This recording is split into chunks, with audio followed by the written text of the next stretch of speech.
आम्ही गेलतो आंबे तोडाले, पण अचानक आमचा हुरपाटा केला. नेमकं काय झालं चला पाहू.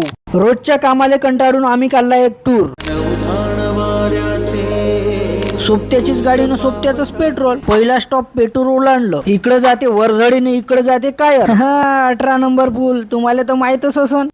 पुलाच्या थोडं समोर हे आहे विठ्ठल रखमाई मंदिर. बाजूला दर्गा आहे आणि समोरच उमरी फाटा आहे. उमरी फाटा ओलांडला, नवरगाव फाटा ओलांडला, वडजापूर फाटा ओलांडला. नेमकं चाललो कोटात हेच समजत नव्हतं. मग आम्हाला रस्त्यातच दिसलं आंब्याचं झाड. मग का थांबलो येतोच. बाकी काही असो, पण एवढ्या धावपडीच्या जीवनात एक तरी दिवस स्वतःसाठी काढावा असं म्हणून आम्ही एका वावरात घुसलो. हे आहे आपली टीम. कोणत्याच गोष्टीले नाही म्हणत नाही. मैत्री अशी असावी जिच्यात मतलब नसावा. ज्याचं स्पष्ट उदाहरण आता मी तुम्हाला दाखवतो. बघाच, झाडाला लागलेला हा आंबा वरून हिरवा दिसतो आणि आतून पिवळा. यावरून काय लक्षात आलं? ट्रेन पटरीवर चालते.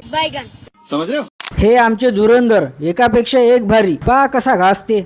आम्ही एवढं काऊन धावत होतो याचं कारण तुम्हाला आता सांगतो. ह्या आपला दीपक भाऊ, हे आपलंच वावर आहे, हे आपलंच वावर आहे म्हणून आम्हाला ह्या वावरात नेलं होतं. पण ते तर अचानक का झालं तुम्ही तुमच्या डोळ्यानं पाहिलं. तसंच समोर गेलं, गोडगाव विजसन फाटा दिसला.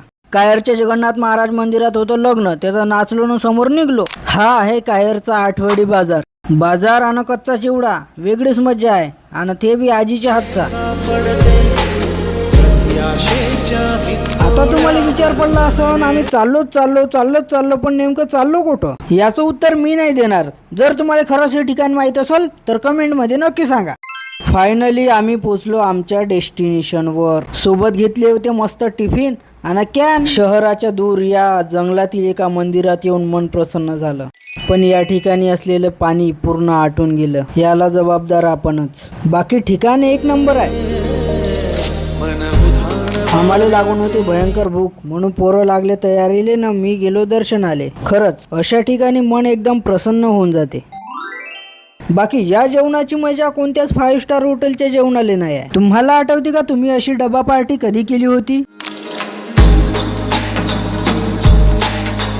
मनात भाव असला की देव कुठेही पावतो. परंतु या ठिकाणी आल्यावर आम्हाला असं वाटलं की खरंच काही ना काही अस्तित्व या ठिकाणी असेलच. देवदर्शन करून निघलो, पण या ठिकाणी घालवलेला वेळ आयुष्यभर आठवणीत राहील. खरी मजा तर आत्ता आहे, कारण म्हणता मी झाडावर तर चढलो, पण मला काही उतरता येत नाही. तेवढ्यात दीपक भाऊनं झाडलं मुवार. तुम्हाला तर माहित आहे मला 2 वर्षाचा तजुर्बा आहे म्हणून.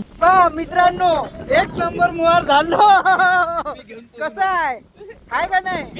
मजा घेऊ का?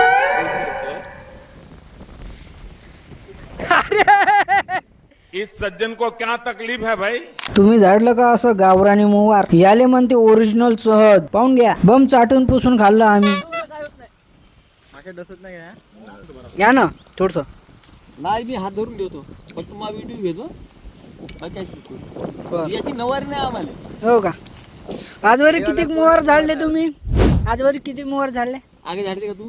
आगे नाही. नाही मी नाही झाडत बा, मग हिंमत नाही. आमची एवढी हिंमत आहे आगे झाडाची. खरंच एकही नाही वाटत का? नाही वाटत.